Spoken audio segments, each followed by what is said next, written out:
vlogger nagmukbang ng sardinas na puno ng vetchin at iba pang seasonings. Isang mukbang content creator ang trending ngayon sa social media dahil sa kakaibang paraan ng pagkain ng sardinas na ipinakita niya sa kanyang video. Mabilis na nakuha nito ang atensyon ng mga manonood dahil sa hindi pangkaraniwang mga kombinasyon ng pampalasa ang kanyang inilagay sa sardinas bago simula ng kanyang mukbang content. Usap-usapan ngayon ang video ni Encanto Bang na kung saan highlight ang kanyang pagkain ng sardinas ngunit with an extreme twist dahil sa mga seasonings na hinalo niya rito.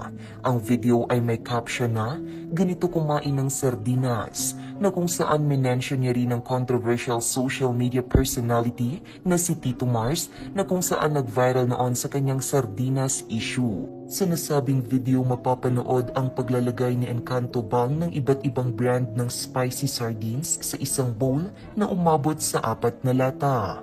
Pagkatapos nito, sunod niyang inilagay ang mga maaanghang na pampalasa katulad ng wasabi paste, wasabi sauce, wasabi powder at hot sauce.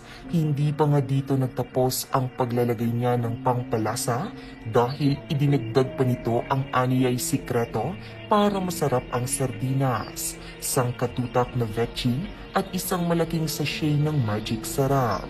Hinalo-halo at dito na sinimulang kainin ang kanyang sariling bersyon ng sardinas.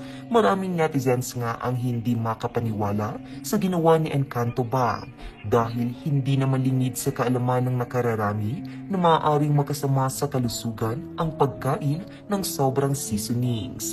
Kaya naman labis na pag-aalala ang ipinaabot ng karamihan sa mga viewers ni Encanto Bang. Samantala, may ilan din namang naniniwala na edited lamang ito at pinalitan na raw ang sardinas na kanyang kinain. Willing maging unhealthy for the content. Pag nakaramdam ng matinding sakit yan, lalapit sa Diyos at magmamakaawa. Kuya, kamusta naman po kidney mo sa dami ng vetchin at magic sarap? Di halata yung cut ng video para palitan. Okay na sana, pero yung vetchin tsaka magic sarap sana di na dinagdag. Concern lang sa health mo, Lods. Kawawa kidney mo niyan. Samantala, may posibilidad ngang ipagbawal na ng DOH ang mukbang content sa bansa. Ito'y kasunod ng pagpanaw ng mukbang content creator na si Dongs Apatan. Ayon kay Health Secretary Ted Herbosa, ang palaging panonood nito ay maaaring mauwi sa eating disorder o internet addiction. Payo ni Herbosa sa publiko na maaaring kumita ng pera pero dapat hindi isa sa alang-alang ang kalusugan.